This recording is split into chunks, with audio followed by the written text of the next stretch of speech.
What's up, Gruntworks Nation? The Big Earl is always asking, why is China hoarding food? Experts say that China is hoarding a massive amount of food.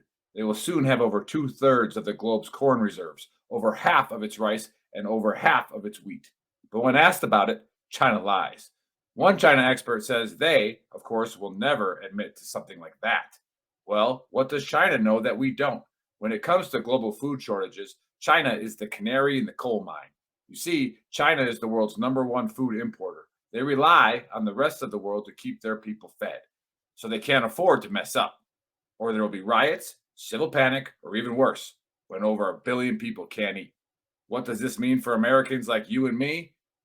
2 words: food shortages. That's why it's a smart idea to stock up on a kit of best-selling 4 Patriots survival food. Create your own stockpile of the best-selling 4 Patriots survival food kits. Hand-packed in the USA. The kits are compact and stack easily. They have different delicious breakfasts, lunches, and dinners. And their 5-star reviews on the website rave about the flavor and the taste. Right now, you can get 10% off your first purchase of 4 Patriots survival food by typing in the code BTTGW at checkout. Just go to 4patriots.com and use the code BTTGW to get 10% off your first purchase of 4 Patriots survival food. That's 4patriots.com. Use the code BTTGW.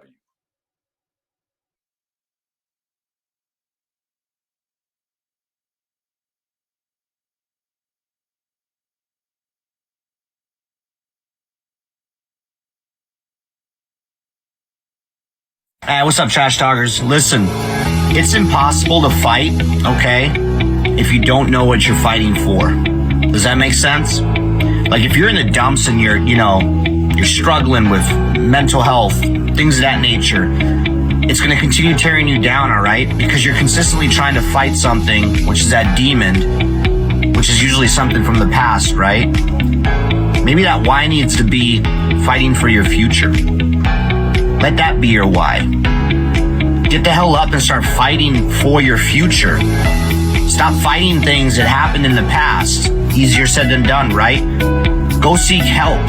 It's okay not to be okay. A lot of people need to hear this. You are more of a warrior and a fighter if you stand up and say, hey, this has to stop. I need to go seek help. The stigma, everything has changed. It's okay not to be okay. Here is a firm believer in all men are created equal, but not all men live equal. That is why there's a certain select number of people in the DoD who decided to jump out of airplanes. And yes, we are better than you. 100%. Now, don't be the first triggered pansy to say, well, airborne's not relevant. You haven't jumped since World War II. Well, that's not accurate, for one. And two, it's like having a jalopy or a 68 Mustang. Well, a 68 Mustang's no longer relevant. Doesn't matter. It's still a better car than yours. So take it easy this National Airborne Day and just accept that we are better than you. So 2 things for today's Honesty Cap. First thing, how do all my boys from the 101st feel knowing that the Army decided that instead of actually making you airborne, they would just create a whole new division that's airborne because you just aren't cutting it? It sucks. Thing number 2, for all the folks who were like, oh, airborne is irrelevant, doesn't even matter. They're making a whole new division of just airborne people because they're relevant. Think about that. How's that feel? Does it hurt a little bit? I hope it hurts a little bit.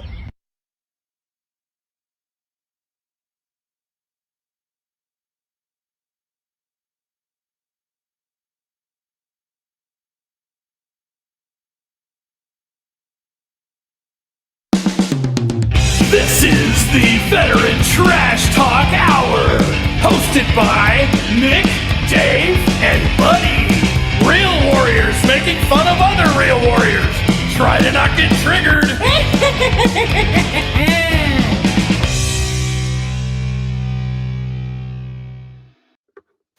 What is up, Trash Talkers? What's up, Gruntworks Nation? Welcome to episode 143 of the Trash Talk Hour. Special guests today are Jessica and Ben Owen. And as usual, I'm here with the Big Earl and buddy. Happy Saturday, everybody. Nice. Happy Saturday. What are you drinking? A Bud Yes, Light? sir. Triggered. Yeah, I did it for you. I did it for you, Nick. I did it for you. Hey, That's that gender fluid. That's Yeah. that transmission fluid right there. yeah. Are you I put that in my trunk. Yeah. Oh man, freezing up. How you guys doing today? Everybody doing good? Yeah. Holidays? Tired, man. Tired? Yeah. You guys are How y'all always doing? hustling though. Yeah. Where did Nick Good. go? We got a kid's Yes. birthday party. My son's birthday today. So I'm at Happy my, birthday, little yeah, I'm dude. at my in-laws' house today because yeah, they're partying it up at the house. So yeah. Good It's a day. Good painting day. behind you. It's classy. Way classier Yeah, than what's what's that? going on. The painting behind you. It's nice. It's The classy. painting, yeah. Way classier it's than one of what Mark's. you normally got going on. Nothing from what You've been in this house. You've been in this house, buddy. You I have. you I had a have. rattlesnake in your hand and you walked it out I to the backyard. also yeah. I was on the border of being overserved. I was overserved last weekend. And it wasn't bad. my fault. Stupid bartender. Right, you were over. It was handed Here, down. well, let me tell you. Okay, first of all, I told everybody that I could only have 4 drinks. They all asked me how many I had at that point, and I said 5. So they should have known that I had already been overserved to stop serving me. Then they started passing around. We're around a campfire. They started passing around moonshine. So it's definitely overserved. But I will tell you that I did learn a valuable lesson. And And what is at that? 46 years old, still learning lessons is great. The lesson that I Mhm. learned is that if you have been overserved, do not sleep in a hammock because you can get in a Like there's hammock. more to this. Yeah, yeah. You Let's, can let's, get let's in a keep going. hammock when you're overserved. What you cannot do very easily is get out of a hammock to throw up if you've been overserved. So I ended up. I woke up the next day and the dude that was sleeping in the trailer with me in his hammock was like, "Did you throw up last night?" And I was like, "Maybe." All over. I was covered all down. I couldn't get out, so God. apparently I just went "Bah," and then went to sleep. I don't miss that. Don't sleep in a hammock. I don't sleep in do a it hammock. very often, but there you go. Lesson for the week. Merry Christmas. There you go. Don't get hammered and go to hammock. Yeah, we got Fair enough. we got Boats saying it's nice to have Faceman back on the show. Well, Boats, it was your fault that he wasn't on the show last time. That's one. And then no. and then 2, y'all lied. He was done way before the show started, and we don't know what he started to do because you can't be posting that he's done doing his interview like 3 hours before our show starts when he's saying he doesn't want to be on the show. So we got to unravel that. We'll unravel that after the holidays Man. because we're trying to be talking about? positive today, so we won't get into that. Right. And then you got Jeremy Daniels, a good friend here, saying, way to shame non-airborne people. Yeah. Yeah. Not my fault. You Nah. had the We are chance better than to you. volunteer, nerd. We are better than you. Yeah. It's the reason you're called a leg, a dirty, nasty. It's I mean, okay. Leg. Yeah. You know what? My dad's a leg. My mom was a leg. Yeah. You know, we need I'm legs. still going to my parents' house for Christmas, and they're less than me. They didn't jump out of planes either. You know, Right. it's like Yeah, calm down. we make geez. I mean, it's We're not okay. saying that you're bad people. You're just not the best people. Yeah. Like, come on. Like, geez. All right. Yeah. Okay. We're sorry, Jeremy. We apologize. We don't apologize. I apologize. Not really. I And then stand Chad. by my Oh, comments. and then Chad Ray says, "I always knew Buddy was a bottom, not just a screen position." Oh, Chad. I saw Chad I Ray. was wondering if you I could saw read Chad that. Ray last week. You should elaborate on that. He Yeah. is actually one of the people that overserved me. Oh. Oh, Oh, Mm. Yeah. did he take advantage of you? 100%. No, it's all 'cause I adding just- up now. that's the other thing that I do. It's very Simpson like, very Homer Simpson. When I've been overserved, I just kind of meld into the bush and then go get my hammock and throw up all over myself. So not a big deal. What's up, Rick? Rick saying hi, and then Linda C. Hey guys, try to join on Facebook, Yep. but the link wasn't there. Well, you keep watching on YouTube because there's like 2 of you, and maybe we get to 3. Somebody we that's got- watching now needs to go over to YouTube and give us a like and subscribe. That'd be Yeah, we're awesome. shadow bound Yeah. like a mofracky on that one. Like it's really Yeah. cool. Like I have to show pictures of puppies and stuff like that so they show our videos. Like, but yeah, let's get this dumpster fire kind of started. It already got kind of going, but Let's what go. we got going on today, Dave? Yeah, I was scrolling through TikTok and we briefly spoke about this conspiracy once. It's definitely, it might anger Buddy again. Well, maybe not, but have you guys seen the videos of Neil Armstrong, like when they're asking him if to like pray on the Bible or swear on the Bible that he landed on the moon, and like he refuses to do so, and like the whole conspiracy that evolves around the moon landing, which I think the moon landing happened, okay, but there's a lot of things like the way the flag didn't wave or whatever, and there were no stars in some of the pictures. One of the moon rocks apparently had the letter C on it. It was like a prop or whatever. There's pictures of like cables attached to the astronauts, like all kinds of crazy shit. I believe the moon landing happened, but yeah, there's just watch the video and then you guys can give me your take. Chris, go ahead. Can we have volume this time? Oh my God, Muffin Fingers, you're screwing it up again. Not have volume this time. Okay, well, I guess we're gonna have to. We can do our own video. We see it. Hey, you know what? We could just Hey, Neil Armstrong, did you land on the moon? Will you swear on the Bible? Hey, here's a Bible. Yeah. Whoa, what's going on here? I don't know. We're gonna try this again, Chris. One job. Well, you got like. But this is. God wanted to give you the opportunity to swear on the Bible that you walked on the moon. Will you put your left hand on the Bible and swear to God that you walked on the moon? If you really walked on the moon, why would you not do that? So why don't you just put the end to the record in the argument and put your hand on the Bible, swear to God you walked on the moon. Mr. Cyril, knowing you, that's probably a fake Bible. Yeah, $5,000 cash. You can give it to charity if you swear on the Bible that you walked on the moon. Why don't you swear to? Why not? Why won't you do it? Mr. Cyril has made a fool of himself in front of the world. Mr. Cyril, you do not deserve answers. Why won't he swear on the Bible? Is there something that was not told to the public? Did they actually not go to the moon? In the next clip, they are asked the meaning of going to the moon. Could they simply be tired, or is the guilt too much? TikTok. This is for entertainment purposes only. Would each of you give us your estimate of what is the meaning of this to all of us?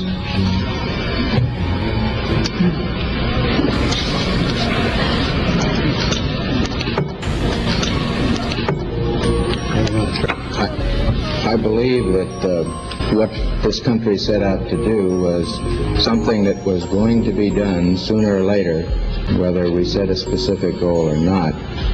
While answering, Buzz Aldrin was very vague and never really specified what their goal was. Why is that? Is there something more to this?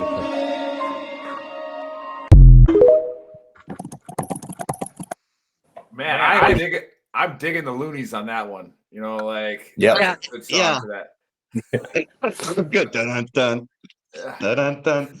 Yeah. Again, I think the moon landing definitely happened. I think it's a little weird that we haven't gone back because it was just between 69 and 72, and then it's been over 50 years since we've been to the moon. Like, I'm just curious why we haven't gone back. Maybe that's aliens, buddy, and aliens were on the moon and told us never to come back. But who knows? So I do think that's a little weird. Like, maybe it costs too much. But we still understand why we haven't done it. Hold on, buddy. Let me finish. Buddy. No.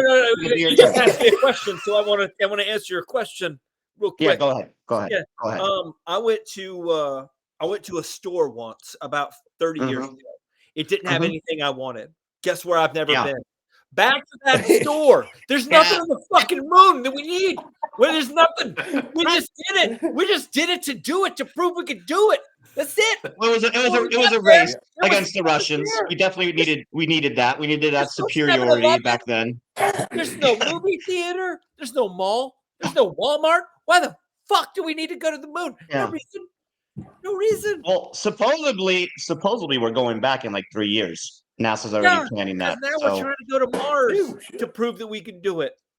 Yeah, that's Elon doing that, all that, right? By 2030. But again, I don't think the moon landing was fake.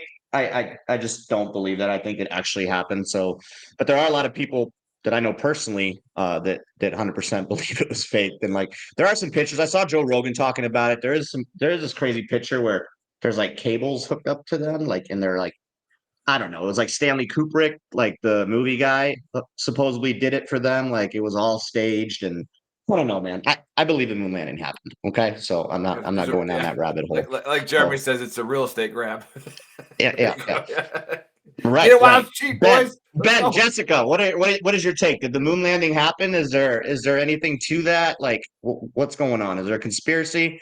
Yeah, I think it definitely happened. Okay. I don't care enough to dig into it because it doesn't affect me me in any way whatsoever. Yep. However, I'll say this. Look, if you go read up on the flat earth conspiracy theory shit, you're going to find a ton of stuff you can't refute because it's over your head. Yep. That does not mean the earth is flat. It Correct. just means somebody has wasted way too much time to prove that it is. Affirmative. That's my take on it. What do you think? It's affirmative. I've always thought that it was real. And then I would see these conspiracy theory things and it would fucking make me think. I'm like, oh shit, is that?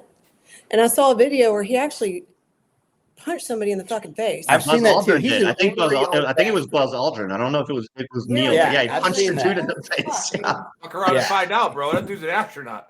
Like, yeah. That's right.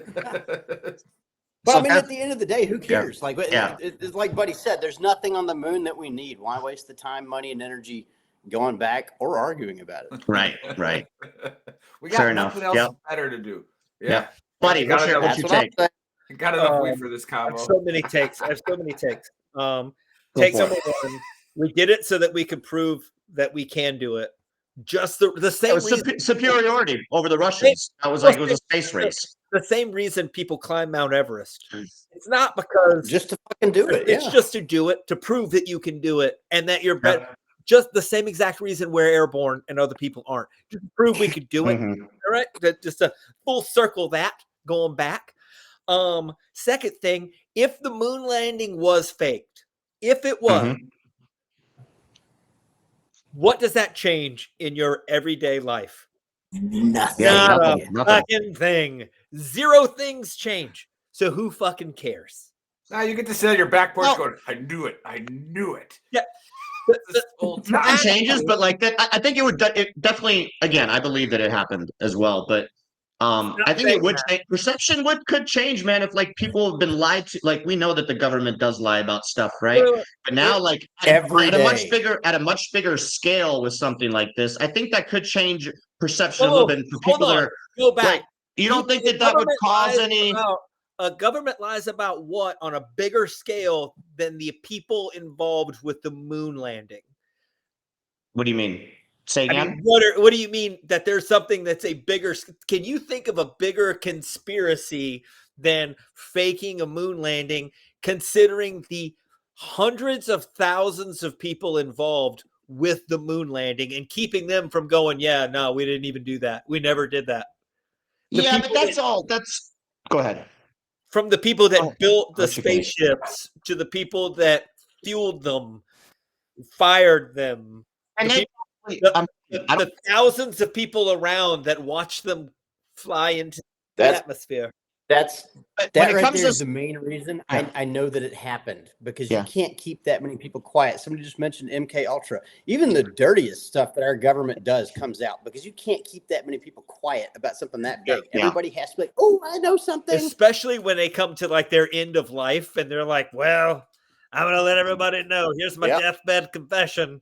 Like, and then to wonder why any of those astronauts, you know how many times they were asked if the moon landing was fake?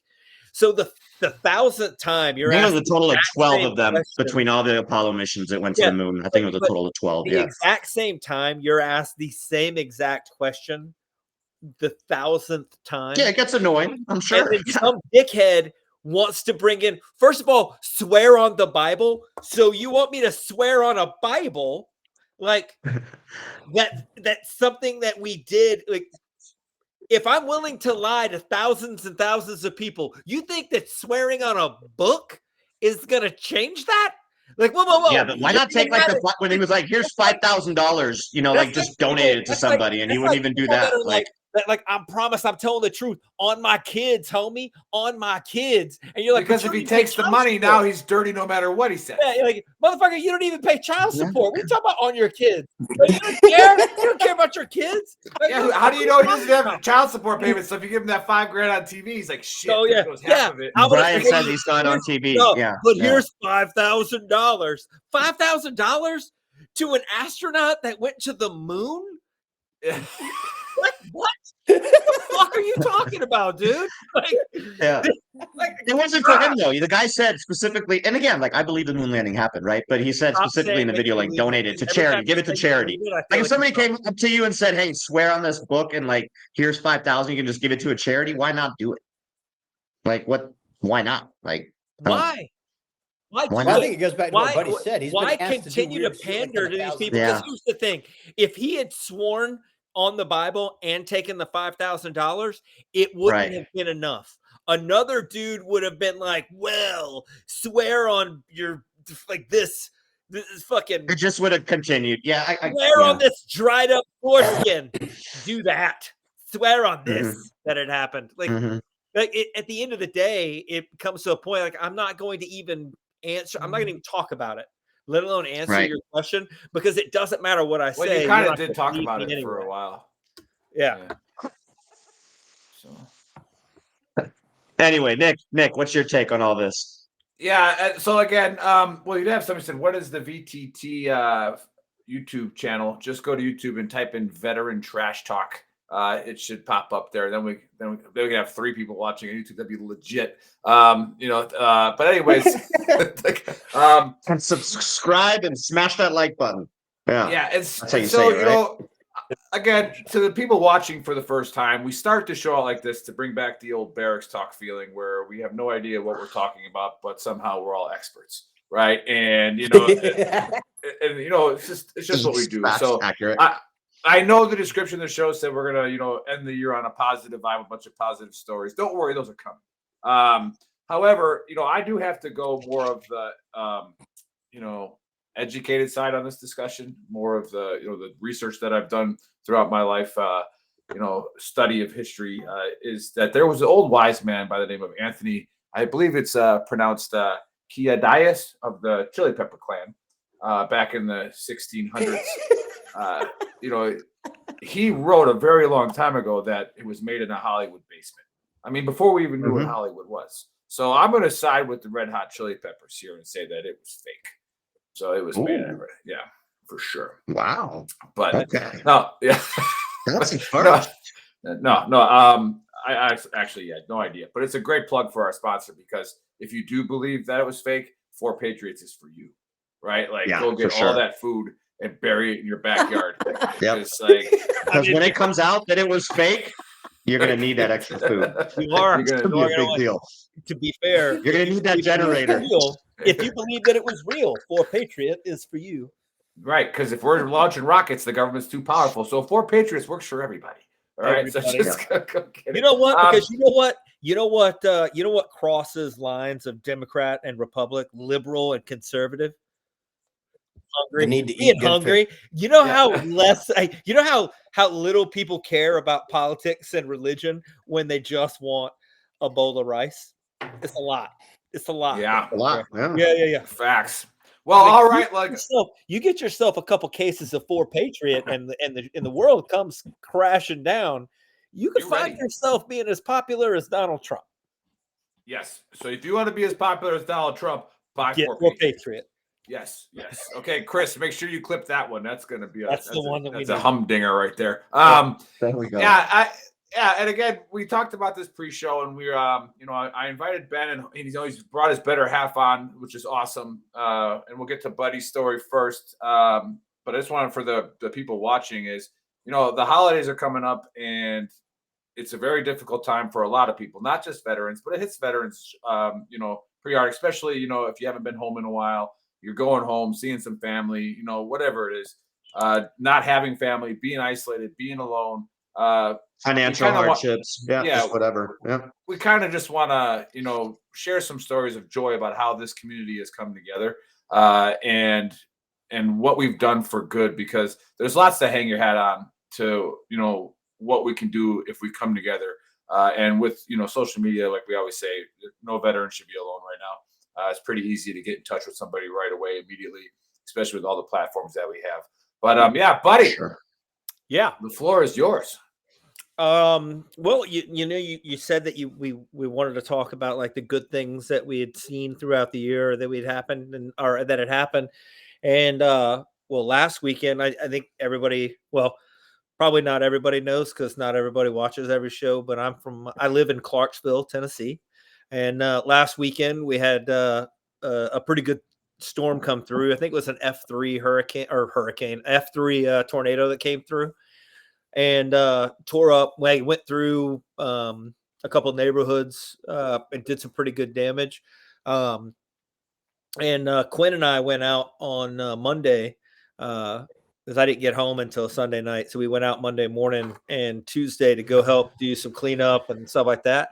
And, I've seen it a lot in other places, but it always is kind of awe-inspiring to see how many like contractors were out that were for free putting in windows, wrapping houses, putting on tarps, doing stuff just to try to help. You looked around and there's like Fort Campbell was closed. So because Fort Campbell was closed, everywhere you look, there's soldiers that had just come off of Fort Campbell to come out to help cut down trees and move limbs and debris and all that stuff to the side of the road so the city could come and move it. And like I said, I've seen it every time I've ever, been, seen a hurricane or a tornado or whatever. And it reminds me that, there are a lot of entities in this country that it's real easy to tell you that that everything is horrible and that people are bad and the world is falling. And if you go outside, you're either going to get shot or your kid's going to get kidnapped and sex trafficked. And like all of these bad things are going on. It's super easy to talk about that, but it doesn't get old to see that people in the United States, people around the world are still good. People naturally are good people. There are bad people, but most people are good people that just want to help each other out. And when a tornado or a storm or whatever comes through, it's amazing to see how many people just come out to help. They don't ask for anything. They're not taking a bunch of pictures of them doing the work so they can put it on social media. They're just social media. Look what yeah, they're just doing the work and helping their neighbors and getting stuff done. So, while last Saturday was a huge tragedy and there were a lot of people that got killed. There was a kid that got killed. And it's very sad. The amount of damage that storm did it always amazes me how much damage a tornado can do.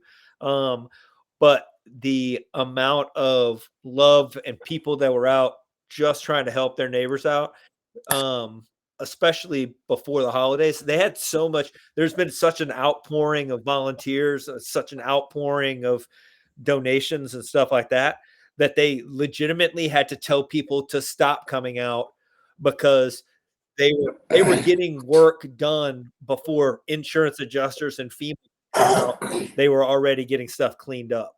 To the point it sucks that it takes a tragedy like that to actually, like come to realization that like people are good, right? Because you obviously see that happening. And it's always like 9/11 was the same thing, how like America came together, as a country. We weren't bickering and fighting over politics anymore. We just, right. It's crazy how that works. You see it all the time, like whether it's, something big like that or even, like an accident where people pull over to the side of the road to ask if everybody's good. If you open your eyes and look for it, there's good to be had by people around the world, but definitely in the States. And if you keep your head buried in the media, buried in, all of the people that are telling you that, that everything's falling apart. And everything's falling apart. And we're like, and there are highs and lows in every society. We may be at a low, but you've got to be at a low so you can take the high for granted. You know what I mean? So, if you look around, you can find the good. And I was really happy to be able to be a part of the good on, this week. And I was definitely blessed to be able to witness the good in all of those people throughout the week. So cheers to that. Yeah, cheers to that, buddy. Yeah, that's a very good message. That's a very good message. Happy holiday feel this week. Yeah, right. I got the idea for this show. Warms my heart. Yeah, I got the idea from the show in two parts. The first one is I was just in New York celebrating our 16th wedding anniversary, and if you haven't been to the 9/11 memorial yet, it is phenomenally done. And then again, was that your first time being there, Nick? Yes. It's hard. That's it's a hard place to go for us. It's tough. It's a hard place to go. Yeah. Oh yeah. And and I kind of had mixed feelings about like what I was going to be like. All right, was I going to be pissed because of how the war ended? Was I going to be, all these things are going through my head. Am I like what emotions was I going to feel? And then, again, I'm a spiritual person. Something called me into this room, and we go in there, and it was like, hey, it was only standing room only left, and so my wife and I got in there, and I only read about it because it was 2001. There wasn't mass freaking, exposure of everything. You guys heard about the boat evacuation off the island, off of Manhattan? Did not. No. So I didn't really hear about it. I kind of heard something that they were helping people. You talking about on 9/11 or? Yes, on 9/11. I thought you were talking about like recently. It was like, no. No, it's the largest boat evacuation in recorded history. Mm-hmm. And it was done by New Yorkers coming together and putting boats together and getting people off the island, right? You got people carrying like people on wheelchairs that could have the wheelchair, like passing them on the boats, right? And then what really got me was the Coast Guard got there and was like, this needs to be organized. And they put out one simple call over the radio, and all you saw was thousands of boats coming, right? Wow. And it was that fast. And like, I'm manning up. I'm like, I ain't gonna cry. Like, you're gonna cry. I'm not crying. And I'm sitting here. Allergies. Yeah. Man, open up a window in here. It's like, but like, it was that surge of emotion of, why we all serve. It's all personal, but there is the country. There are the people that we're fighting for them. We always say, be somebody worth fighting for. And like that video right there kind of reminded me of, why I was super proud to serve. So as much as I wanted to, have a little bit of anger while I was there, it was like, no, that's who we're fighting for. We're fighting for those people that are like that. We're fighting for the people that go and help out after a tornado, or that go, help out after a hurricane or whatever it is. So that, and then the second thing was just last week on VTT Official, we had a gentleman, post that he was struggling, and he was done. Yeah, like we always see, there's about 400 comments in like a minute, right? And then phone numbers getting shared, and hey, talk to me, brother. And it got to the point where the gentleman's family came on the thread and was like, he's good, we got him. Thanks for everything you guys needs. Yeah. And it's like, but you don't have to contact him anymore. Like, we have him, so a big shout out to our moderators that are doing all that stuff, and helping out getting it. And then when I had this idea, I'm like, who can I bring on? I got to think of somebody who's, engaged in the community. And then all of a sudden, I'm like, oh yeah, the Owens. And I'm like, they just released a video, about a spectacular story that I don't want to steal from them because they can talk about it. But that being said, like to what Buddy was saying is, I don't think we focus that on too, Buddy. Sorry, I didn't mean to interrupt, but yeah, we don't. I don't think I know we know why, but the media doesn't focus on the real problems that can be solved, right? Because then it's not a problem, right? They scare you. They throw out all these big things, these big blanket things, but there are problems in this world, and there are problems that are solvable. And there are not 100%, but there is a difference you can make. All right, the media is going to tell you can't make a difference because it's the government's fault or it's somebody. No, it's your neighborhood. And if anybody personifies, helping out a neighborhood, it's definitely the Owens. So I'm just so glad to have you guys back on the show, and thanks for agreeing to this. I don't know if we want to play the video now, or do we want to introduce it first? I'll leave it up to you, Ben. So you just tell Chris when to play it, and we'll rock it. Does it have volume? We hope so. That's why I kind of said it this way to give him time.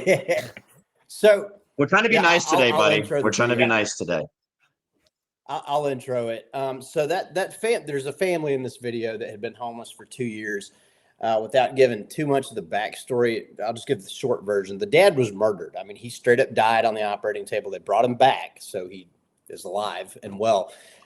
This is during COVID. The family lost everything. This family actually came to our attention. This is crazy. Our old dope boy, everybody that knows who Jess and I are, they know our background.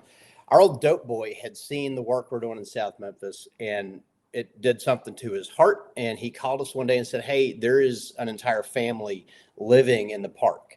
And we were like, "Well, that's odd, because South Memphis is not a place where a family lives in a park. It is a very, very violent. If you Google deadliest city in America, it's Memphis, Tennessee."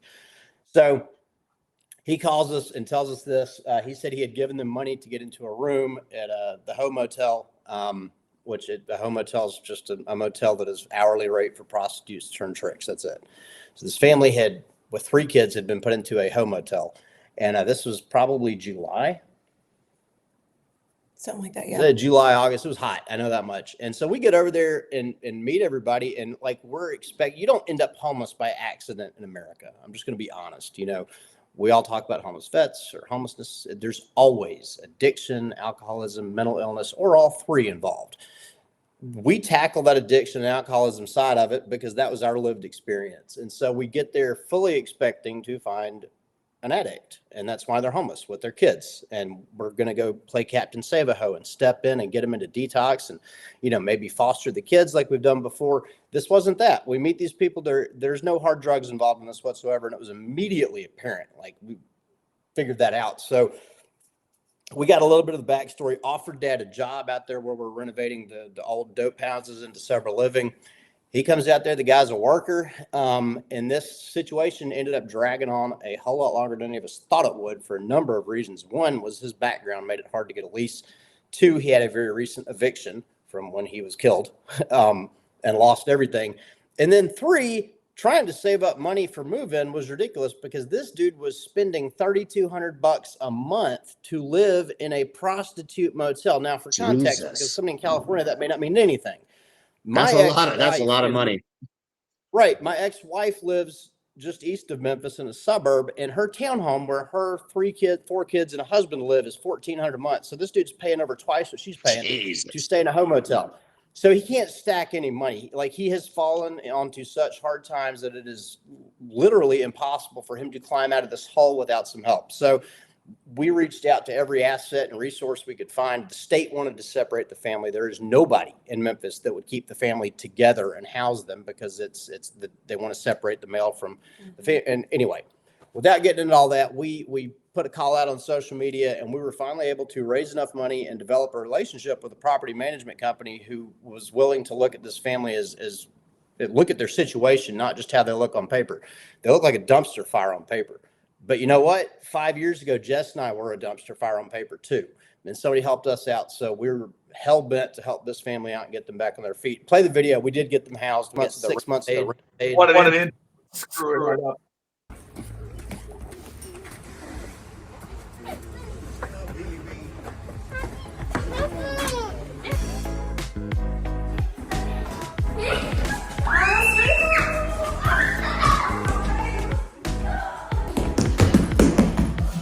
I love you, Angeline.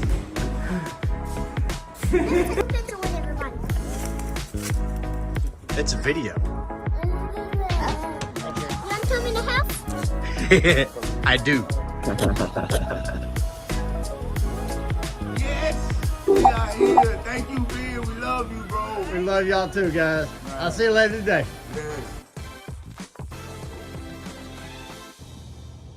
Welcome home. There we go. Oh, yeah.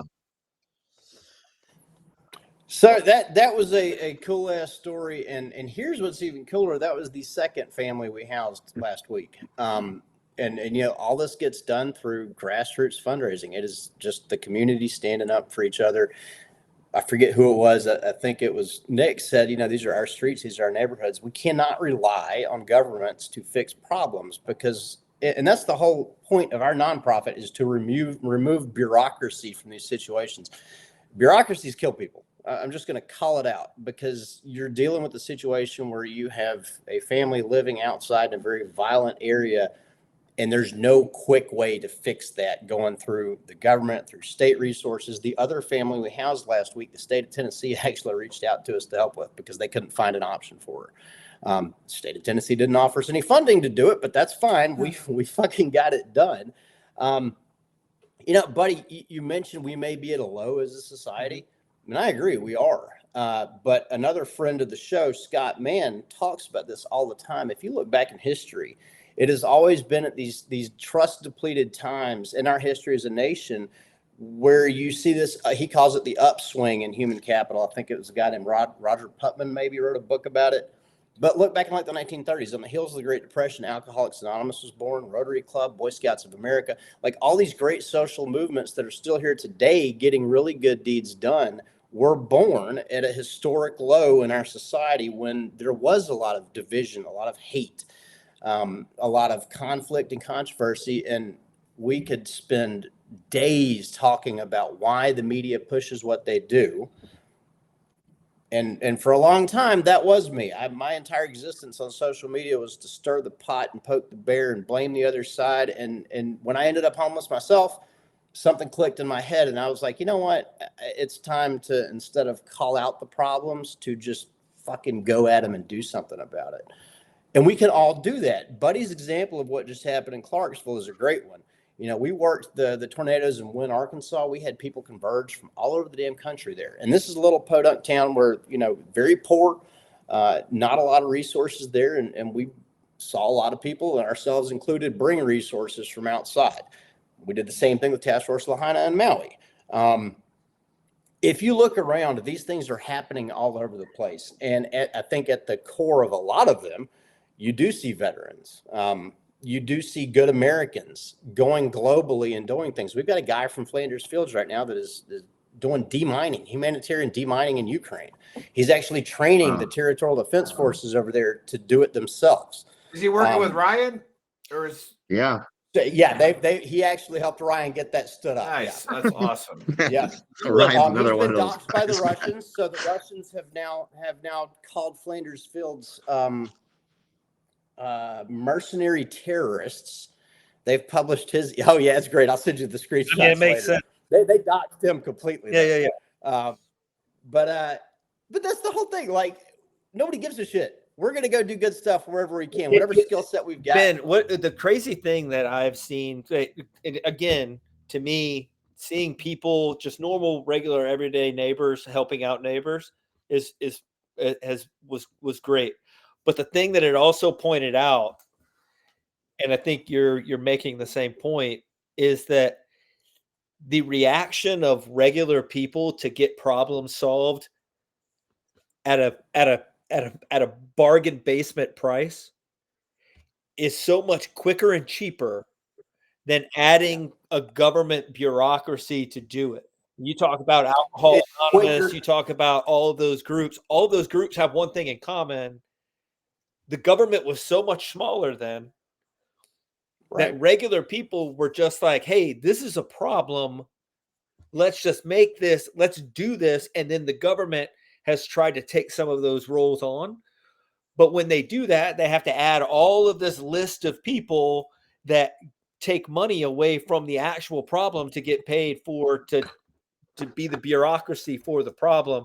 But like I said, even the tornado thing, like, there were so many people doing so much that FEMA, the government, the giant insurance companies could not keep up with Joe Blow, regular American, who was just there with a chainsaw and a bobcat moving stuff. You know what I mean? You talked about Tennessee calling you, but not having any money to fund, like, getting people in a house, or, the government would have just continued to pay $3,200 a month to stay in a place that's horrible for those kids. Horrible. Yeah. As opposed to going and finding some place that was good enough to get them into. And you know what? I know a lot of people that have had really shitty upbringings that turned into really great people. people have their story starts badly, but ends great because there are great people that intervene in those stories that show them that there's another way. But just like we talked about, us being at a low in America and having to be at a low so you don't take for granted the highs. People have to hit rock bottom so they know what great looks like. Man, that is so true. Allowing those people the opportunity to come from rock bottom and go back to where, because you know what? People talk about Memphis. I won't go to fucking Memphis. I got a couple guns. And Buddy's one of the most trained soldiers on the planet. Like, no, we got the video of Ben getting shot at. I'm not trying to go to Memphis. You know what I mean? But putting people like that guy who has seen all of these people do the right thing for him and his family into a neighborhood can do absolutely nothing but make that entire neighborhood stronger. That's exactly right. And that is one of our passion points about what we're doing in Memphis is we want to make it better. I don't want Memphis to be the #1 result when you Google deadliest city in America. It's got its problems, but it's got a great history and it's got a shit ton of potential. I used to say before we left the streets, I used to say that Memphis is where dreams go to die. And sadly, that's true. Hell, Memphis killed Elvis Presley. Yeah. Memphis killed Martin Luther King Jr. I mean, it was a really big poop that killed Elvis Presley. Right. It's got good in it that we can bring out. And you know, Buddy, to your point, when people see you going out there and doing these things, it's human nature to come alongside you and bring their assets and their resources to the table too and help. And that lifts the whole community up, because when you have somebody that is either at rock bottom or what could be rock bottom for them, and you give them the ability to go make a difference in somebody else's life, guess what? You just prevented them from figuring out that hell has a basement. And I'm speaking from experience here. My rock bottom was very, very low, and it didn't have to be. It did not have to be that low. And I think what we're trying to do is pull as many people from that potential rock bottom as we can. And the way we're doing it, what we've accidentally found works is by bringing them out there on the streets with us to help do this stuff. We see it time and time again. I'm gonna name off a couple guys that we've seen this with. I hope they're watching. Chris Bobbitt, Josh Sneed, Dennis Moody. Who else? We got a Bubba Cox. We got a slew of dudes who have just shown up out there in these communities where they're not from. They have no tie to these people like Jess and I do. We bottomed out in South Memphis. I know those streets. I know those people. I've bled out there. I've seen friends die out there. These other people that are going out there with us are not from there. They don't have that experience, but they had their own rock bottom somewhere else. And they're realizing that if I go out there and I'm of service to somebody that's still hurting, guess what? It helps me become whole again. And I think the more we can get that message out there, this isn't just a Memphis thing. This isn't just a Ben and Jess thing. Buddy, you just talked about a great example of it. And Nick, you did too with that boat lift in New York. When people come together to do good things for people who you have no expectation of them ever being able to pay you back, it does something to you spiritually. It does something to you mentally, morally, physically, metaphysically, all the alleles. And I think that's how we're wired as human beings is to serve each other, to love each other. I could go. Oh, for sure. Yeah. Hey, let me get Jess involved here. Like real quick. You know, when I was getting my master's in public administration, I was getting my master's, which is UTEP. You have a master's, right? Yeah, it's weird. Oh, they give it away there. But no, like to your point about like big government and stuff like that, is they literally teach you in that to use nonprofits to fulfill your political agendas, right? So now I can say, you know, like, oh, look we got 16 veterans homes, but the city didn't spend a dime on it. You know, we kind of nudged Flanders Fields to go do it for us. And then, oh, hey, we were a part of that. You know, like, look at us, look at me. So yeah, it's brutal. And again, we don't want to get too much into that. But, you know, again, with the way this community works and how awesome it's just, you know, Ben's used to this and Jess used to building something like this, but Veteran Trash Talk and Gruntworks, how they can come together so fast. And because of the shows that we do, and find out who people are. Like I knew, like meeting the Owens, for instance, or meeting Scott Mann, or meeting like Ryan Hendrickson, a lot of these, you know, great people, and more. and then the moderators. I had a friend who we served in Hawaii together, and we were eating lunch, and he's like, when the fire started in Maui, and he was like, we should do something. And I was like, oh man, I was like, at first, like we talked about this on the show, like before, the doubts started coming in, like, you know, like, I don't know if we can do anything. I like, what are we going to do? I mean, you know what? And it's like, you know what, screw that. Let me call some people. So I called Ben, I called Scott, you know, because of Veteran Trash Talk and having the, you know, the community. And all of a sudden we're on the Zoom channel with Karen, you know, the CEO of Soldier of Fortune, like, you know, all these people are all of a sudden on a Zoom call. And then all of a sudden there's this chat thread on a different app where now there's people from like Fox News, other, you know, other nonprofit, all within like a day and a half. If even. Right. And then the game plan was already set. And me and my buddy are looking at each other like, I don't think we did it. like, but yeah, physically we did it. But, you know, getting that conversation started, that little spark, right? As soon as we got that spark started, like, then you know, then Jess took over. So Jess, talk about Lahaina a little bit, and what were the, if you don't mind, and how what you guys did there through all that stuff. It was surreal when we actually got there. And I had never been to Hawaii before. I've always wanted to go. It's just beautiful. All Ben watches is fucking nature shows all day long. If the TV's on, it's on a nature show. So I would see all of this stuff about Hawaii and everywhere else, South Pacific. So when we actually got there and just saw how dry it actually was there, and we had people that would, you know, text us, oh, I know this is a conspiracy. It's nothing but green over there. And like you look and like literally everything is just bone fucking dry.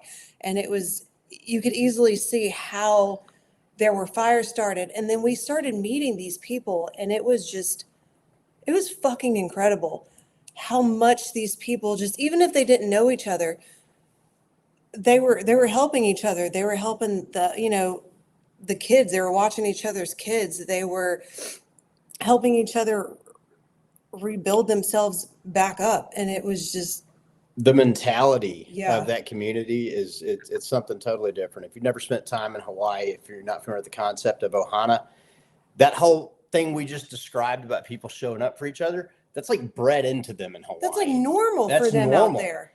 And what's the guy's name? Shit, Uncle.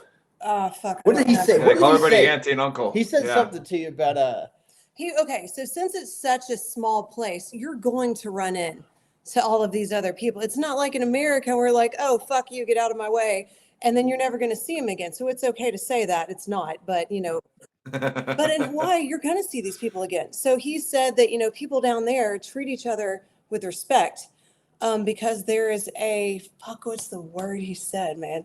I can't remember, but it was very profound. And so just pretend we told you this profound saying by this ancient wisdom from the native Hawaiian guy, but it really did hit strong. Well, he was like, you know, we treat each other like we're going to see you again. Like, and I think if all Americans had that mentality, you know, this would be a much better place to live. And don't get me wrong, this is the best country on the face of the earth. I would not want to live anywhere else because nowhere else could I go and do what I do to serve people. And let's be totally clear, us serving people is not selfless. Like all the stuff you see us do, that's what keeps us sober, dude. That's what gives me a reason to get out of bed in the morning. It's what gives me a reason to do my day job, which I never even talk about because it's not where my passion is. But it gives me a reason outside of the 8 kids to make money. Yeah. So we can give money to the nonprofit. You know, I mean, it's a selfish endeavor that we're doing, but that mentality they've got in Hawaii, that's kind of the mentality I would love to see shift over to South Memphis, where you look out for each other. Yeah. Well, you know, when you tell people, like, you know, when a place has a reputation like Detroit or South Memphis or Memphis in general, like the whole place, it's not South Memphis. You go north or west. Or it's the whole thing. It's the whole city of Memphis. But when a place has a reputation attached to it, it's almost a self-fulfilling prophecy. You know what I mean? It's like people don't want to do anything to make it better because they're like, well, it's Detroit, you know, it's Detroit. Right. You know, what can I do to actually? What can I do? And you know, it kind of goes back to that old what's the old story where like the girl is like throwing fish, like there are all these fish on on the beach. She's like throwing them in, and the dad is like, Starfish. yeah, you can't, you can't save them all. It's like, yeah, but I can save that one. That's exactly you right. can't save the entire city by yourself, but by you getting two people a place to live and those giving back to the community, that pyramid just kind of builds. It is very multiplicative. Yeah, and when you're to be honest, from what I've seen, people bitch and whine and moan about rich people all the time. But you know what I've seen from rich people? Rich people really like to give to people that are trying to do the right thing and to bring other people along with them. There are a few that aren't. There are a few that are kind of, but giving money and giving resources to people so they can help themselves is a thing that people do like to. I mean, they like to do it. Absolutely. You get to a point with money where you can't do anything else with it. What are you going to Yeah. You going to stack Yeah, it? like you can't. Yeah, you can take it with you. You know what I mean?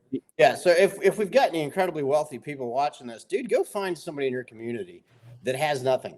And find a way to help them out with the resources. You know what I really enjoy about your story, Ben, especially the story that the video we just showed, is that you talked about like you got the guy a job. Granted, it doesn't matter how much you pay him. If you're paying $3,200 a month for rent, like you're not gonna be able to dig out of that hole. But there's a difference between going and giving somebody money and going and giving somebody a purpose and something to do that, by the way, makes money. Because if you just give somebody charity, it almost has a negative effect on them because they don't feel like they can, like, they either feel like everybody should do it or they don't feel like they've earned it. So they feel less good about themselves than if you let them work for it and they make it themselves. There's a big difference between waking up in the morning, looking in the mirror and being like, I can do this because I can. 100%, dude. We've never been about handouts. And look, when you're dealing with addicts, and I'm saying this as an addict in recovery, handouts can kill them. Yeah. Like 100%. We're already junkies. We're already entitled. Doing the handout thing is just not the way about it. It's always got to be a hand up, as Josh likes to say. Yeah. And it works though. And I think this family we just housed is a great example of that. You give these guys a job and you give them a way to support themselves. Yeah, we helped them cover some rent to get moved into that house, but that was only because there was no other fucking way to do this. Yeah. Like there was no other way. We had to do it that way. But he's already showing up and supporting himself every single day. You've got to give them purpose. Buddy, you hit the but that's the difference in giving charity and then going away and investing in a person. Like it's just like investing in any other stock. Yeah, maybe I'm putting in $1,000, but I know that in the return, it's going to be worth more. You're investing in, like, yeah, I'm going to cover a couple months rent, but he's going to be able to pay. He's not paying $3,200 a month anymore. He's going to be able to cover his own rent. I won't have to. Nobody's going to have to cover it, and he's going to be able to make a living for him and his family. And more often, and we talk about, like, we've talked about like the suicide numbers and the 22 a day thing and all that stuff.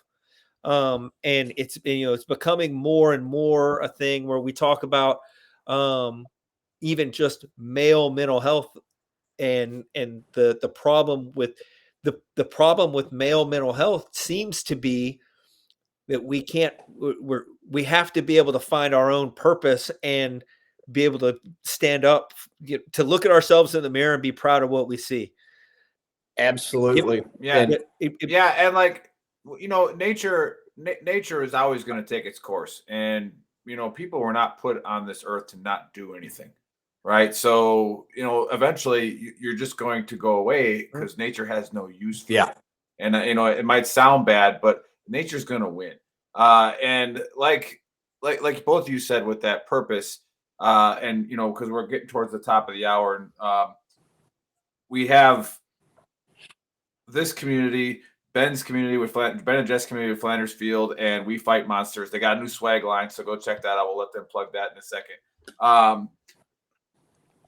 But going back to the start of the show, and hard with who are depressed, are suffering from depression, or alone during the holidays. You want purpose. Don't be a triggered pansy, like we always say. All right. Don't use the holidays as an excuse to be one. All right. Come on, Veteran Trash Talk. Go on another social media platform. Doesn't have to be ours, where you can just help. Right. And again, that help might not be today. It might not be tomorrow. It could be a week from now. It could be a year from now. Somebody's going to say something on there, and you're going to have the words that get that person out of the gutter. You're going to have some advice to get them on the right foot again. But it's that doubt, that self-doubt that you're not good enough or that you can't do anything. All right. That is the hardest demon to crush, to get over that hump. All right. You can do something. And you know what? It's okay to say, hey, I don't know what to do in Lahaina, but I know somebody who does. All right. And so I'm going to call them and see what happens. And now I'm learning, so that, in the event that I'm ever called to do something, hey, I kind of got a little bit of a playbook now. So maybe if I have resources and assets there, I kind of know how to get this started. And I'll always remember that. Get somebody on the ground right now that, can give us the truth, and we can start running supplies through. And that's when Ben and Scott found the pastor there in Lahaina. You found somebody on the ground right away, right? That we could start working. So no, that was phenomenal. And again, hey, Merry Christmas to everybody. Happy holidays, whatever you say. And again, go check out Flanders Fields. Check out We Fight Monsters. Buddy's wearing one of our favorite shirts for our buddy Boats. We talked about it last show, where it's fighting breast cancer. 100% of all the profits from that shirt on our platform go to Boats' foundation. And God bless you, Boats. He lost his wife to breast cancer, and so the Beth, it's called the Beth, and so go buy the Beth, and and we can donate to that organization. But we'll give our guests the last word and plug that new swag you got going on. Yeah, so we've got a website, onceamerican.com, where we're selling apparel that is funding the mission of We Fight Monsters and Flanders Fields. We've figured out that it's easier for us to sell T-shirts sometimes than it is to raise donations to do all this stuff. And so screw it. Let's just sell some T-shirts. onceamerican.com. And one thing I do want to circle back to, Nick, you're talking about this is a hard time of year for a lot of people, and they should go do something positive with their time. Jess's mom overdosed and died on this day 19 years ago. And here she is on this podcast trying to spread some hope. So do you want to close us out with some magic words of hope to anybody? I'm glad I didn't want to bring that up. That look that she just gave you of sheer betrayal. She's going to strike me. Like, go do something. Well, I will say this. Don't ever waste your suffering, whatever you've gone through, because I had a fucking horrible upbringing. And, it was crack addict mom, alcoholic, but, you go through it and you learn shit. Don't throw that away. Use it. Use it to help others. Use it to give yourself purpose, give other people purpose. And, like you said, she overdosed 19 years ago, and look what we're doing. I could be wallowing, just poor me, but, it's all about going out there and helping other people. So. Yeah. And I've never met anybody that embodies turning pain into purpose the way she does. And it is a teachable skill. Yeah, very, very well put. And Jesse, I didn't want to bring that up but glad Ben did, because I saw that on Facebook, and our hearts are with you. And then, my Uncle Ronnie said Merry Christmas. Haven't seen you in a while. Merry Christmas, Uncle Ronnie. But yeah, hey, again, come on our platform. If you're alone, if you're depressed, trust me, you'll find comfort there. All right, people are gonna talk to you, and you make some new friends. So all right, be good these holidays, and again, be light. Don't bring people into darkness. All right, love you guys, and we'll see you in a couple weeks. Thanks, guys. Love y'all. Thanks for watching and listening. And now a word from our sponsor, For Patriots. In a startling description, the UN food chief warned the world with the words "knocking on famine's door." He called what we're facing a perfect storm of a perfect storm, and he's not alone.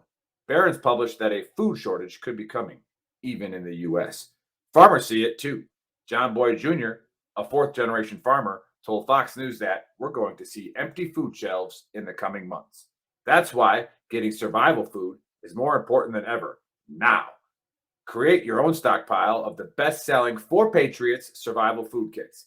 It's not ordinary food. We're talking good for 25 years super survival food. Hand-packed in a family-owned facility in the USA and giving jobs to over 200 Americans. They have different delicious breakfasts, lunches, dinners. You can make these meals in less than 20 minutes. Just add boiling water, simmer, and serve. And right now,